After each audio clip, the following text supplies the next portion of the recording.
कवन सो काज कठिन जग माही, जो नहीं होए तात तुम पाही। तो नमस्कार, मैं दुर्गेश पचौरी, आप देख रहे हैं बुंदेलखंड एचडी न्यूज। आज हम मौजूद हैं सागर जिले के राहतगढ़ तहसील अंतर्गत ग्राम मीरखेड़ी में, जहां एक चमत्कारी और दिव्य दरबार लगाया जाता है। तो आइए हम जानते हैं यहाँ के लोगों से। यहाँ बहुत दूर दूर से लोग आते हैं इस दरबार में। यह दरबार प्रत्येक मंगलवार को लगाया जाता है। तो आइए हम लोगों से जानते हैं कि उनके क्या क्या दुख इस दरबार में आकर दूर होते हैं। हाँ, तो भाई साहब इस दरबार में आए हैं, आइए इनसे जानते हैं कि ये अपनी क्या समस्या लेकर यहाँ पर आए थे। भाई साहब, क्या नाम है आपका? देवेंद्र मौर्य। कहाँ से आए हैं आप? भोपाल जी। क्या समस्या लेकर आए थे आप इस दरबार में? मैं आया था समस्या लेके। मेरी पत्नी की तबीयत काफी खराब थी। मैंने नागपुर, इलाहाबाद, जहाँ जिसने बोला वहाँ वहाँ दिखाया, बड़े से बड़े हॉस्पिटल में दिखाया, आराम नहीं मिला। मुझे एक पंडित जी ने बताया कि इस दरबार में चल जाओ, आराम लग जाएगा। आया, गुरु जी ने बोला घर में सुंदरकांड करा दो, 5 पंडितों को भोजन करा दो, वस्त्र दान कर दो, दक्षिणा कर दो, खुश करके भेजना, आराम हो जाएगा। मैंने किया, जब से मैं खुश हूँ। तो आपकी वाइफ को आराम लग गया? आराम पहली बार में ही लग गया आराम। मतलब दिक्कत नहीं, आज तक दिक्कत नहीं हुई। फिर आप दरबार में आए थे, काय के लाने आए थे? पत्नी की तबीयत ठीक नहीं थी।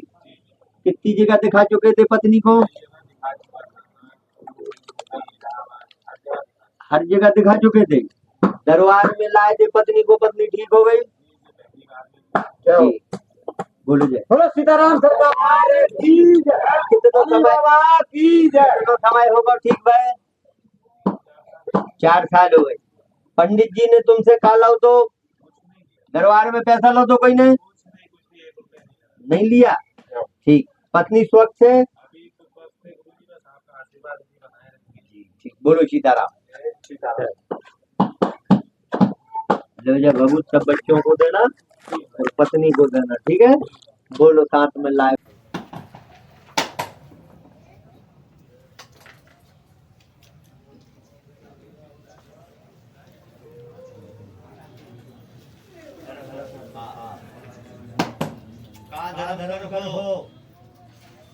धर्म करो स्थान पे टाल लगवा दो।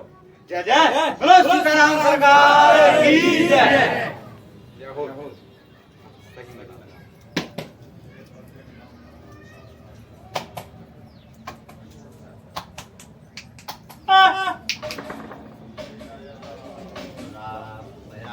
जी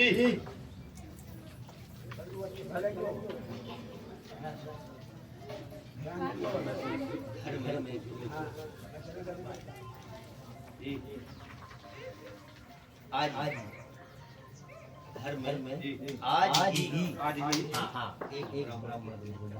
ब्राह्मण की पूजन करो।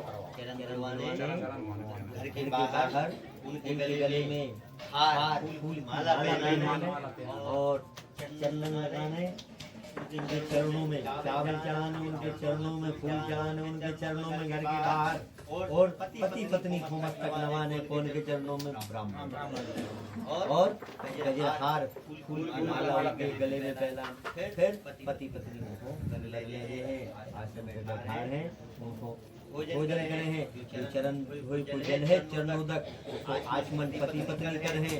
ठीक। पति पत्नी आचमन कर हैं और भोजन करें। भोजन के उपरांत विदाई में अन्न, तीन चीजें दान उनसे आशीर्वाद ले हैं। अमावस्या के बाद रजोला धर्म से फ्री होके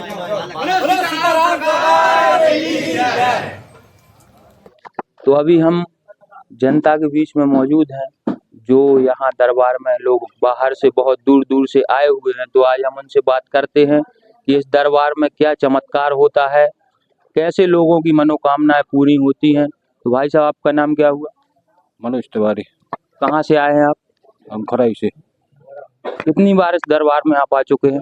तो कई महीनों से आ रहे हैं। माने यहाँ पर माने जब भी आओ माने तो दरबार में भीड़ लगी रहती है, और लोग बाहर से भी आते हैं, बहुत दूर दूर से आते हैं, और सभी लोगों की मनोकामना पूर्ण होती है। और दरबार पूर्णतः निःशुल्क है। माने यहाँ पर कोई शुल्क नहीं लगता है। जो भी लोगों के काम होते हैं तो दरबार में जिसको स्वेच्छा से जो भी दान करना होता है तो स्वेच्छा से आदमी यहाँ पर भंडारा दान अपने करते हैं। आप यहाँ पहली बार कब आए थे? यार हम 6 महीने पहले आए थे। आपकी कुछ मनोकामना रही होगी। नहीं, हमारी तो कोई मनोकामना नहीं, लेकिन अपन तो दूसरों को भी बताते हैं, अपनी तो उनकी कृपा से सब मनोकामना पूर्ण है। अपन ने कोई चीज नहीं यहाँ माने आने से माने सब। भाई साहब आप कब से आ रहे हैं यहाँ पे? करीबन 1 साल के समथिंग हुए हैं यहाँ आना, और मनोकामना जो भी रहती है वो ऑटोमेटिक यहाँ हो जाती है। तो जैसा कि आपने देखा कि लोगों का ऐसा मानना है और हम भी यहाँ पर मौजूद हैं, हमें भी देखकर ऐसा लग रहा है कि यहाँ जो लोग भी अपनी मनोकामना लेकर आते हैं वो पूर्ण होती है। सरकार की जय, मोनी बाबा की जय, सच्चे दरबार की जय।